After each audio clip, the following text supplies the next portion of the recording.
Welcome, everyone, to the next edition of Huddle Up with Howard, joined by Mike Claiborne. And our guest today is a guy that really needs no introduction. He is the all-time winningest coach at the University of Missouri for the football Tigers. He's a former coach at the University of Toledo, studied under the great Don James, and has brought all of his knowledge to the world of football and made a tremendous impact at the University of Missouri.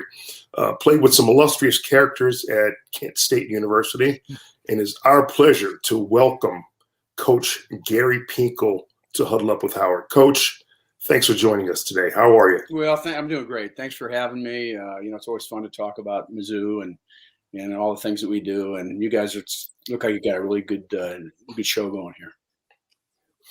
So you started at Kent State, and it's my understanding you had a guy as a roommate who, in the world of football, would be known as quite a character. A guy who I actually played against, believe it or not, when I was with the Dallas Cowboys, Jack Lambert, the famed middle linebacker for the Pittsburgh Steelers. How was that? We were captains together. Don James came in right after our freshman year. The whole university was dealing with those students who got shot May 4th. And so we were the first class in there. After our freshman year, this guy named Don James comes in. And we don't know who he is, but he's only like 5'9", but he after a while, you thought he was 13 feet high. So he was an incredible guy. Jack Lambert was a quarterback in high school, just outside of Kent, the Akron area, Cleveland. And he was a quarterback, and he played some defensive back too. He was 6'5", 190, 195, and they eventually gave him a scholarship. And at the end of the day, so Jack Lambert is we were captains together. We won the only championship in the history of the school in '72, our junior year, and our senior year we had the best record ever in the history of Kent State. Miami of Ohio jumped us there, but. Yeah, Jack was an incredible competitor. I mean, it's hard to describe it. I don't know if I've ever met a better competitor than that. He's all in terms of, commitment to teammates. He was a very good leader. I think he scared half the players, so that's why they kind of jumped. At the end of the day, I remember when we tried out the Pittsburgh Steelers together. He didn't have a tryout. He was a second-round draft. I just won his first. But I was a free agent with him, and I remember going to pick him up to go an afternoon practice like I always did. And I went to someone said I just saw him. He's in the bathroom. So I went to the bathroom and he's laying in the shower with a hot water shooting on his thigh board. And he's looked at the intensity of Jack Lambert. He's looking at me and I says, "Hey man, what are you doing? Are you gonna be able to get down there quick enough?" And then he looked at me and the water is on. He goes, I'm not gonna say exactly what he said, but he said. Jack Lambert never gets hurt. And I said, Jack, let's see downstairs. And so I left. He got his and he didn't want to miss practice. So he's in there putting the shower down on top of him. But one of the great competitors ever, it was fun when I was coaching at Washington for 12 years. But a lot of those years he was playing the NFL and I'd gone home and I'd say, I was captain Jack Lambert, Dad, and the kid jumped up and you're kidding me. Can you give me some signed autographs? I knew later on after retired, I had to quit doing that because I was teammates Jack Lambert. The dad stood up and the kid just looked at us. I guess I'm not going to use that anymore. Hey, Coach, you also knew a guy named Nick Saban. Did you think he turned out to be the guy and the success that he's had at virtually every place he's ever been? I mean, this isn't something we see this run at Alabama, but he kind of restored the faith in Michigan State, LSU. The Miami situation was a little bit of a tough go, but did you see that in him at an early stage in his career? Yeah, Nick and I he's Nick's a year older than me, and Don James kind of talked him in to trying to be a graduate assistant for one semester. Because when Nick was going to do, he was going to go down with his dad's car business back in West Virginia, and that's what he was going to do, get in that business. And so you think back at that, and he loved it. Nick loved it, and so that's why that his discussion with Don James and almost insisting that he tries one more semester in Don James's way set the pace for this incredible coach. Yeah, he was always calculated. He's a good guy. He's a team player, all those things. He got hurt in his senior year. No, he learned so many things from Don James. He'll talk about that he always gives Coach James credit. And it's, certainly he is doing what no football coach has ever done before in the history of college football. No one has won this level ever. I go back to Woody Hayes and Don James and Bo Schembechler and all those people. Nobody has done the consistency of winning like he has. And he'll go down as the greatest coach ever. And I remember when I retired, he gave me a call and said, he goes, I don't know if I can retire. I said, Nick, if I had your players, I won't retire either. Exactly. And you know what? You mentioned the fact going down as the greatest. I think in this climate, in this era of football, where all the things that go on, social media and just the attractions that some of these kids have, leaving early, there's so many things that go into coaching today that maybe didn't exist 15, 20 years ago. I couldn't agree with you more. I think what he has to deal with is something that most of those other coaches, and they've been great coaches, don't get me wrong, but what he's done, I think, is epic. Yeah, it is. And he runs a systems approach. He has systems in every part of his organization. He has people in charge to be responsible. He owns everybody accountable. He owns himself accountable. He sets a standard of leadership for his team. He develops leadership for his team. He just doesn't go in and blow a whistle and say, let's go, let's be a good team. He's got a systems of what he's doing and how these kids play the way they play. How these kids compete the way they're not perfect all the time, but you rarely see a player badmouth another player. You rarely see that from any one of his teams, and if it does, it'll get fixed real quick. But he's the consistency. He's got all these things in, and he loses a lot of coaches. That's the other thing. You're right. That's a great point you made. Still can maintain this. It's absolutely incredible. But that's him. You're going to plug the coach in. He'll probably did like I did with Coach James, and he learned from that too. You're going to come in and coach. You're going to be your own personality, but you're going to do it our way. You don't come in just you're the man. You're going to do. No, we're not doing that. That's when I hired older guys. People come in. I'd simply say, coach hard, but we coach certain ways. We do things certain ways. We have standards that we all do. The consistency, where players see consistency in all the positions, and I can go on and on with all this stuff. But he's absolutely remarkable, and I'm certainly very, very proud of him. And being a Kent State guy, and historically would be recognized as the best ever. Gary, you mentioned that you had a system which was extremely successful, and Mizzou's in the SEC, which you helped usher that move into the SEC along with Mike Alden. In your second year in the SEC and your third year, your Tigers win the SEC East Division. I mean, that's unprecedented. When you think about all the teams that have been in the SEC for all these years, that people say Missouri shouldn't be there. And then I look back and say, no, wait a minute. Missouri, in its first 3 years in the conference, they win their division 2 consecutive years. There are teams that have been in the SEC forever that have never done that. So that in and of itself was tremendous. But, if you are having a conversation with Missouri fans and they're looking at, the Missouri program now, the last 3 years, 500 in the regular season each year. Eli Drinkwitz is a new coach. He's recruiting and all this. What do you say to the fans with regard to process and understanding what it takes to build a winning culture on a football program at this level? Well, I think, patience is and there's not, coaches are making so much money now, people don't really care about patience. They don't care anymore. They want you to, do what they do. I think, my situation, I came in, they had 2 winning seasons in 17 years. My first 4 years were losing, winning, losing. And I told Mike Alden, I'm going to need you sometime here because we're going to turn this, but it's going to, when I got there, it even took longer than what I thought. But at the end of the day, then we took off. Went to 9 bowls next 11 years, 5 divisional championships, and everything else. So that's what that. So that was every situation is different. I think with Eli, who I think is doing a really good job. I think it's the one thing that the first year is unprecedented as a year that probably you got about 20%, 25% done that you want to do in building your team. Normally you get that year and you got spring ball, you got winter conditioning, you got all those things that come in there. And they had two practices for spring ball. You know, they had all these obstacles they had to go. So putting in his infrastructure, how you practice, how you prepare, all those things, they did it.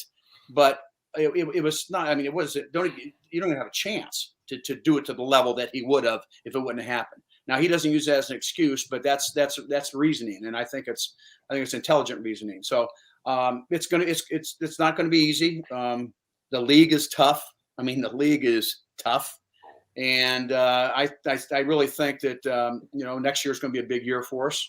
And the other thing too, with we'll talk about this stuff later, but the portal and all this stuff that's going on in all those different areas, and that stuff's going on. There's a lot of things can happen personnel wise, any day. And certainly you want to maintain and keep your best players there, and hopefully you can do that. Coach, I want to go back into history here for a little bit. I always felt the coming out party for your teams was the Missouri-Illinois game when we said hello to Brad Smith. And what an electric player he was. And you've had some great wins from that series until that last game you played against Kansas and Kansas City.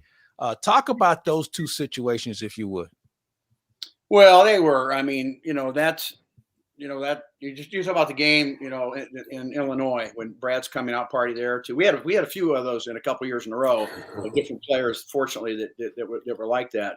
But Brad was interesting because I had to make the decision to start him and move him over, a senior that had been around, a great young man. But at the end of the day, that was the right thing to do. My coaches did not they wanted me to use Brad as freshman year. And I said, we're not good enough to have an impact with that. We just aren't. So we waited a year to do that. So we get that extra year. But Brad I knew was very, very special. I remember being in the Illinois game and all of a sudden he made like three people miss and went down the sideline.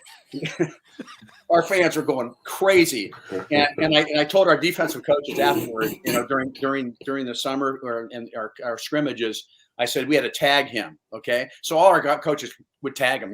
He's down, he's tapping, he's down. So everybody thought we just tag. He's good, is he? You tag him, you can tag him all over. You ain't going to touch him. He's gone. Well, and the other thing too, he's such a great kid. He had a great influence, I think, on a lot of players, and we built a pretty good, base around him as we continue to recruit. But we had a couple of great games there, and certainly that was one that I'll never forget. I remember driving back on the bus, and I looked at my wife and I said, "I think we got a quarterback. I think we got a quarterback." And he was still a lot of growing pains for him. And those things, but that was certainly big. A game that I really remember being the most. People ask me the biggest game ever. I can't say that, but one of them, I'm in trouble. One of them is when we played Kansas in Kansas City, and I mean I knew going in that was going to be the biggest game in the history of those two teams. By the way, they had a great football team. The environment was as good an environment as you'll see in any college stadium, in any bowl game, in any national championship. That climate there was as big as it gets in all of college football. And I just said my prayers, and I just want to win the game. I don't care. I said, I don't care, dear Lord, if I'm not, I shouldn't ask you this, but I'm going to ask you anyway and see if it works out. So in reference to that too, our buses were pulling up, and I always try to prepare our players. I told them it's going to be a lot different because the place is going to be packed the second we drive up. But when we went up there, just pause here a second, go back to my last year, went to 3 Rose Bowls at Washington, where we were playing my last year Rose Bowl. We were going up the road, but when you go to Pasadena, you come down the valley here like this, and then you go in, and then and the buses are going real slow, and like Husky fans are on the buses, which is like gives you chills. And I did not mention the possibility that my players, but all of a sudden we're down there, and I look back at my players, and they're like this. They're like this. So that was a notch against Gary Pinkel. A poor preparation. I should have prepared our players for the possibility of that happening. But that game will go down. I'm really glad we won it historically, and our football program that from that point on just kind of went at a really high level. Why don't we do this? We'll take our first break. We're visiting with Gary Pinkel, great coach at the University of Mizzou, just a good guy. And we'll have more to talk with him about after we take this time out. Every day, Ameren, Illinois works to deliver reliable energy throughout the state to on-the-go families, in-the-know grandparents, and busy students. But did you know we also have ways to manage your energy? Paperless billing, outage notifications, pick a due date, auto pay, and so much more. So no matter who you are or how you use your energy, there's an option that's right for you. Learn more at amerenillinois.com/options. We're back with head coach Gary Pinkel. This is Huddle Up with Howard. He's Howard Richards. I'm Mike Claiborne. And Coach, we were talking about some things before we went on about how much the game has changed. And for you, in your first coaching job to where you see the game now, what do you think the three biggest changes you've seen in how the game works in college football? Well, there's a lot of things are happening. You know, the NIL, name, image, likeness. I think it's the right thing to do. I think that I wish they would have done it a different way. It's very problematic to have your quarterback making $800,000 a year and your left guard busting his tail making $150 a game. Also, the stuff legally or illegally that happens to get monies to players and everything, I have no idea where that's going to go. I don't think I don't get a lot of answers when I get that thing. But I certainly want that to work. So that's significant in itself. And then, the portal. Well, I'll tell you, the portal, I think they're going to look back, and I wish they would adjust it a little bit. For example, there's so many avenues with the portal you can talk about, and I'll think a couple that I have. But like Kent State University, my alma mater, they're going to bowl this year, which is really good. I was told last year, and they're doing again this year, they're just recruiting off the portal. They're not even looking at high school kids. Yeah. Okay, so what they're doing is they're going to, I'm going to go get a guy like that. And he's been trained. He's bigger, stronger, faster, quicker. I don't have to do that with freshmen coming in. And I hear a lot of people doing that a good portion, which that means there's a lot of high school players out there that would have normally got scholarships that didn't get the scholarships. And so, that's a player can get up and leave anytime he wants. There's a thing that we learn, and nobody wants to hear this, but one thing about sport, we've all been a part of it, is, a lot of times things don't go well. And you know what? Now that things don't go well, we'll get a little frustrated. Just go to the portal. I'm going to go somewhere else. But, back in the day, when I was coaching, 5 years ago,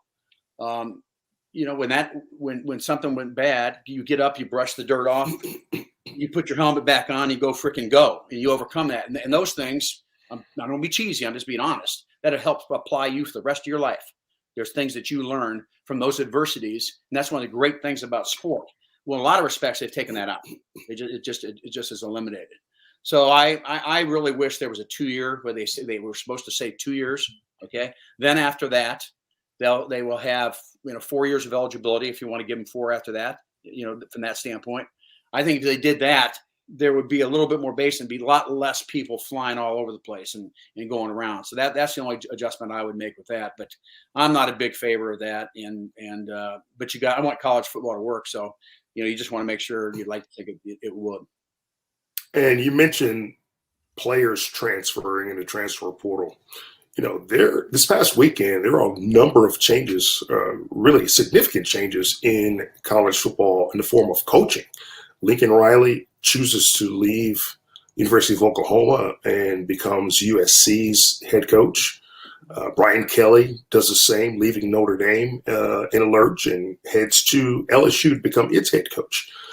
Thoughts on these monumental changes in college football? You see a trend, or do you see this thing sort of leveling out, or what can we expect with regard to marquee coaches moving from place to place?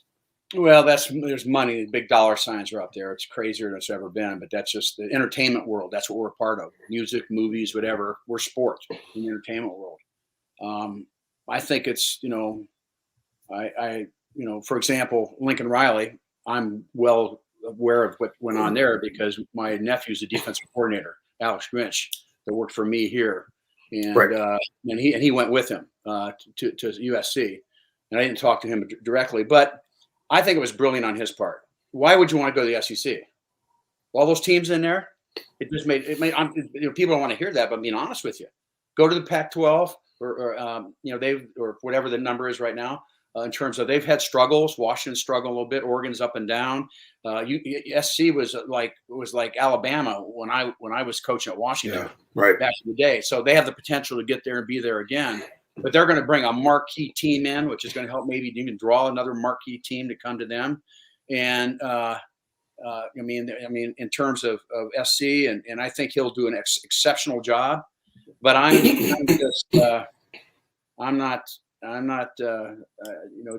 it's crazy. But for him, it was, and people probably don't want to hear that, but you left, and why go in the SEC? Didn't make sense. So I think it was a brilliant move on his part. You make a good point. This SEC, it was tough when you walked in it, and I look at it now, and every school is all out. They're spending money unlike any time we've ever seen. They're spending money on coaches. They're stepping up recruiting.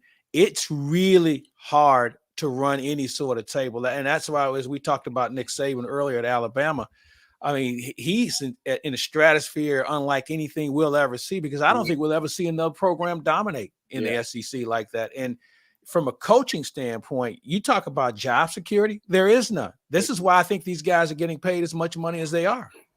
Yeah, there's no security. College football is different than the NFL. NFL basically has the same budgets in terms of paying players. That's consistent. College football is a lot different. Alabama's budget as compared to University of Missouri's budget, as compared to Oklahoma's. That you go on and on. One team can have a lot more to work out of the pie than other teams just based on budgets. And that's, there's not going to be a control of that. But what happens, other than having coaches, you're allowed to hire as much personnel as you want. You can hire 25 people to recruit if you want to. They can't go out and recruit, but they can certainly do evaluation. So it's kind of crazy now. I really love college football and I want it to all work. But at the end of the day, it'll be interesting to see how all the stuff plays out. We talked about the coaches. What are your thoughts on the current framework for the college football playoff, and are you a fan of expansion? And if so, how many teams can we expect, or do you think we should expect to expand to? Well, I like the idea of the playoff. When we went to the playoff, I'd like to get people voting for it out of the equation. So why don't we get a whole redo all the leagues? We've got to maintain these great competitions that we've had between teams for years and years and years. But I would like to get, ex-coaches, myself, or anybody out of the loop as far as who you're going to vote for to move up to a certain area. I'd like to eliminate that. So if you're starting to do this stuff and you're going to start moving the conferences around, who knows where it's going to go? But I wish we would go that way. And if it just ends up with 4 power leagues, however you want to do it, but have it all decided on the field rather than going through a voting process. That's what I would prefer. Coach, I think we're not far away from these Power 5 conferences succeeding from the NCAA and forming their own alliance because they can do their own TV deal. Everybody wants to see those teams play.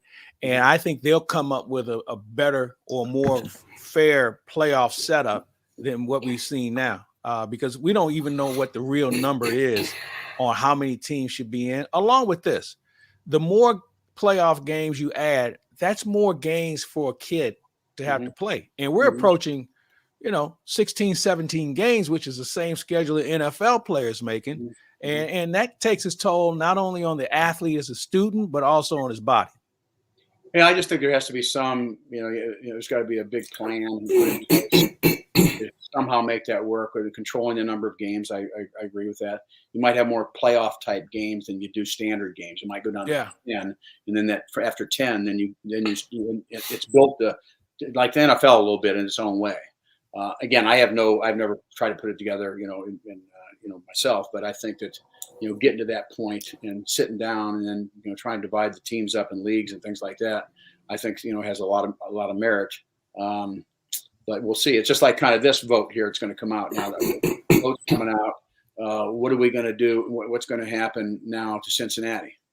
Are they going to be up? And Cincinnati's got a great program. I coached the Mid-American Conference. I know that's not that. It's a step up from that. But at the end of the day, we're looking at some of these powerhouse teams that have these powerhouse schedules, and I can't in any way put Cincinnati in that area. I can't. Yeah. I don't think it's fair, and I'm all based on fairness. Okay, that's what I am. I'm absolutely fair. I don't. I just shake my head. So that's what I don't like about it. That's what I don't like about it. I want to get people out of it. That's me. And no disrespect to them. They've done a phenomenal job. I'm just telling you the truth. No, there's swim lanes over here. Not where Alabama and Ohio State and that bunch are going to be playing at. It's great to have you in the pool, but you swim over in that lane where the waves aren't as big. Yeah. Let's take another break. We'll come back with more of Coach Pinkel after this. At St. Louis Acura and Alden Toyota, we are proud of our dedication to service, and we continue to serve our community. From now until December 12th, bring a new unwrapped toy from Marine Corps Reserve, Toys for Tots, to support 323 Marines who in 2020 collected toys for over 78,000 children. Drop off at either St. Louis Acura or Alden Toyota. St. Louis Acura and Alden Toyota, becoming better than ever for you. Welcome back to Huddle Up with Howard. And Coach, you mentioned Brad Smith in an early part of our podcast. You have coached some incredible players. Chase Kaufman, Sean Weatherspoon, Denario Alexander. But as we know, college football and the success of football teams really depends on one position, that's the quarterback. You coached another pretty special player at the University of Missouri, Chase Daniel. You talk about what Chase Daniel meant to you and to Missouri football. We have Blaine Gabbert. We go on and on. We've been very fortunate. My whole career at Washington, I coached in the 7 years I was coaching there, 6 years quarterbacks. I think I coached 4 NFL players too. So I'm not the guru. I just happened. I'm lucky to get it at the end of the day. But in our business, that's the one spot. It's the greatest team sport of any sport there is. There's guys that weigh 180 pounds, and there's guys that weigh 330 pounds and 40 pounds, and they all got to play together. And that is in itself is very, very challenging. And so I don't know. I mean, I look at this, and we have to find ways to have players have impact. For me, I look back at the quarterback position. We've been lucky with that, but I want to say this too, and I'm glad you brought this up a little bit. Named a bunch of players, is we had some great success. We went at a very, very high level for about a 10-year period of time, and I want to thank all my coaches. I want to thank all my players, and all their commitment that they had to us and what we did. And I always thank them on the phone, or I text them, or I'll say it to them every single time. I think I bother them sometimes when I talk to them. I say thank you for all you did for me and all you did for Mizzou and all those people. This isn't about one coach, myself, running things and doing good things. It's about having a great group of people, and that's why we had the run that we had as long as we did. And I really think it's important. There's no question quarterback's the most important spot, and you always have to have one.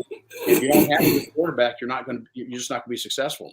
That's one consistent thing in every type of football, whether it's high school, whether it's college, whether it's the NFL. If you don't have a good player there, you're not going to compete for championships. And we were very fortunate, to your point, Howard, that we had a really good run, and that had a lot to do with our success. Coach, one of the things I always look forward to for you, one thing I could count on senior day, at least one person I knew was going to be crying, and it was going to be Gary Pinkel, because you had such an incredible bond with your players. And that's one of the things that attracted me to you and the respect I have for you, because I watched how you dealt with your players on the field and watch how your players have gone into their respective communities well after their careers are over with, and still continue to have an impact. And the close bond that you had with those guys is something I don't know if people would understand how much you probably cherish that in your life at this point. Oh yeah, it's amazing, and I think that all those guys that we played for us. The other thing we did, our program was such that we taught values. We taught being accountable. We taught being responsible. We taught how to be a great teammate.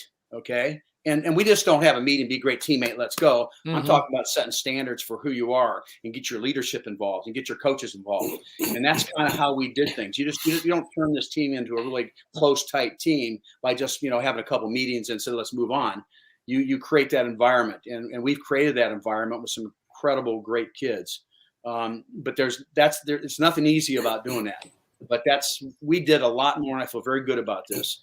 We did a lot more. I think most players would say this, that we cared about our players. I used to tell my coaches, I want our players to passionately care. I said, don't expect our players to passionately care about us if we don't passionately care about them. It's not going to happen. You earn trust. Coach earns trust. First, a freshman comes in, they heard of Gary Pinkel, but they don't know how I work or what I do, and I got to earn their trust. And when you get their trust, when they really trust you, that they care, that we as coaches care about them going to school, care about them be better people. I had my last 5 or 6 years, I did this thing called fatherly advice on my Thursday meetings. My Thursday meetings were real big, 48 hours before. That's the thing we did. And I just felt I wanted to get more. So I talked to some seniors and I said, what if I do a thing called fatherly advice? So we got a big game we're playing. We're playing A&M for championship, the day before that, the 2 days before that game, I start my meeting out with fatherly advice. And I talk about taking a girl out for a date. I talk about how you do it responsibly, how you do it. You open the door for the lady. You don't walk in front of the lady. You're kind. I went through all this stuff, and I did a lot of different things over 8 or 9 games that I used that because I just we wanted to do more to help our players be better people. And, that was kind of my calling, I think, a little bit. Obviously, you got to win enough games to do it. But I felt very proud that our players knew that we really cared about it. And when you get that, when they really trust you, they're in, man. Adversity, they don't care. They're in. Well, I think that's very important because there are a lot of young men that enter the college ranks that grew up without a father. Mm-hmm. So as a head coach, we know, and especially my parents divorced. I ended up, my mom remarried. I had a stepfather who was very important in my life also. But having that male role model or a set of role models, which coaches often serve as, can really help shape a young man, as he navigates through college, and then you send him out into the world ready for life. And I think you did an outstanding job preparing your players for that moment. So I take my hat off to you for being able to do that. And, the other thing is, we know football means so much to all of us here. We get a lot out of the game. But you have done something beyond football to me that I think is so important. Can you talk about what you're doing with your foundation, GP Made? Yeah, I'm 3 years out. I wrote a book. Fortunate, I had a book that I did with Dave Matter and everything, and that went really well and everything. But I just my wife said to me about 3 years ago, she looked at me and she said, "You okay?" I said, "Yeah." I said, "I really miss my players." And by the way, my players drove me freaking nuts too. I mean, this isn't all fun and dandy. That's not it. Okay. Well, I miss having an impact with them. I miss their relationships. And she looked at me and said, "Why don't you start a foundation to help kids?" And that's really kind of how it started, that little. So I just started looking into it. And that's a passion of mine. And I got a chance to continue to do it. And so we found a foundation called GP Made Foundations. MADE's an acronym, MADE, make a difference every day in the lives of kids. And it's with kids that we have 3 pillars. One is kids that have leukemia or lymphoma, that have cancer, and based on research and all the other different things we can do with that, which we take part in. The other one, the kids that have physical challenges, and it's after my life a little bit too. My brother and sister were in wheelchairs by the time they reached adolescence, and I didn't get the same disease. It's called hereditary spastic paraplegia. I didn't get the disease by coin flip, but I'm very sensitive to somebody pulling in at a parking lot. And getting up and walking in like they're, and so I'm sensitive to all those things. So there's a lot of things we can do to help kids with physical challenges, and I can't go to the places that we're doing it, but we're really, really doing some good things with that. And then it's the background. And you talked about that a few minutes ago. Kids, I've been in every major city in this nation, and I've been in homes where you expect that guy to come out of a home like that and all, with poverty, with just infrastructure, not all of them. Some of them were, I saw some of the greatest people ever, but I saw a lot of kids that were disadvantaged, and there was no road out. There's no route out. So that help kids with difficult background. Do it with mentoring, with education. We got 41 scholarships out right now. Our goal is to get up above 50 scholarships that we're doing yearly in St. Louis, Kansas City, and around here. And also mentoring. We get a mentoring program. We've done some of that mentoring too. And that's kind of like stuff I used to do with my players. So those are the three pillars that we have. And we've raised a lot of money. People have been so very generous. And if you're at gpmade.com, you can go, anybody out there wants to check it out, you can do that. But we run the program with the highest level of integrity, and we have good people around me. I name one, I got to name them all, but it's really a neat deal. And honestly, it fulfills me. I'm doing something significant. I'm doing something significant, and I'm back with that. And I still love my players call me and text me and that and stuff. And now you see them and you hug them, and it's one of the great things that you have being a coach. You have those relationships. And I'm going to tell you also too, the real bond is winning. You got that winning. We have a lot of guys that win divisional championships and ranked in the top 15, 20, top 5 in the nation. We got these guys that when you win at high levels, you're so close. And I don't care if you haven't seen somebody for 15 years, you're going to run up and hug them like you saw him yesterday.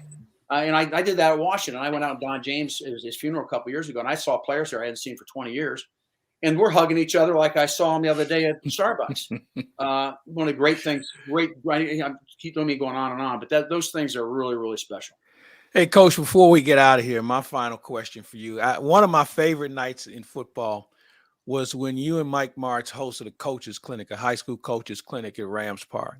And there was so much knowledge passed on to those coaches. And then the three of us sat around, had a couple of refreshments, and ate whatever pizza was left, and still talked until the wee hours. Mm-hmm. Coaches today still need guidance, and they still need mentoring. What are the three things you would say to a coach if he's trying to climb that ladder and do the right thing and learn the game? And I'm sure you'll tell them, make sure you can run the ball. But the other things that you think are important for a coach to be able to ascend and make a difference. Well, I think they have to set up a program that players, and I mentioned this before, but the infrastructure, leadership, all these other accountability, all this stuff is set up with all the players that they learn to trust what you do, so they'll jump on board and do those things. I think that's one thing that I think in building. I think and another thing is, what we always do with our players too. I bring this up because it was something we started, and it was so awesome that we did. Probably the last 12 years I was there. We had all the players during one evening during August camp. I would have 12 players at my house. Every coach had 12 players, different positions, different people, and we would have it several. We did this twice a year. And what we did is, and Brad Smith's here, I'd get up and say, my name's Gary Pinkel. I had a great mom and dad. My brother and sister had a disease called hereditary spastic paralysis. So I go through my family. Brad Smith gets up. And all these guys got to listen to these guys talk about their situation. Chase Daniels says, I almost have to apologize to you. I mean, he said that to some of the players. He goes, I had the best situation ever. And he was just real honest about them. But the thing was that everybody, and what we would do, every time we did it, we transferred different players. So they were different players. So you got to hear the stories from different people. It changed everything, because there was an understanding and some empathy for what this guy, what he's been going through. And some of these guys that come to everything, had a great mom and dad, everything was simple, everything was easy. When they really find out, man, they go put their arm around the guy. They're going to help the guy. And so that's something that I would tell people to do, to bring your team closer together in that. And I can go on and on with, developing a program. There's a lot of, certainly there are a lot of things you got to do. I think certainly in recruiting, from a recruiting standpoint, in our business, you got to have a great quarterback. We talked about, you got to have a couple great players. I know that. But what gets you fired in our business? You sign 20 guys, and 3 years later, 10 of them aren't good enough to play, or 12 of them aren't good enough to play, because their evaluation systems, their player development systems aren't very good. And so, those are some things I'd throw in there. But I could go on forever and ever. So I'll kind of. My wife always says, and she doesn't talk to me. My wife looked at me, she goes, zip it, lock it. That's all I have to see. That's what I have to go through. Listen, Gary, before we go, I just have a comment here. And, I played for some very good coaches in my football career. My high school coach was epic. You didn't get a chance to meet him, but he was one of the best to ever do it. Leon Antone, God rest his soul. Played for Al Onofrio for a year. Warren Powers, who you met, of course, and was, had a tremendous impact on Missouri football also. Played for the great Tom Landry. But I will say, yeah, no doubt. But let me tell you, your impact on Missouri football is unprecedented. And I kind of got to know you halfway through your coaching career. And I wish I had been around to get to know you from the beginning. But I have nothing but respect for you, what you have brought to this program. And I am glad to call you a friend. And when they built that statue outside of Faurot Field, man, I'm going to be one of the first in line to congratulate you. Just don't be late for it. No doubt. Well, thank you. And as I mentioned before too, is I'm going to say it again. You got this isn't. There's never a one-man show. And for all my coaches, all my players, you're going to hear it one more time.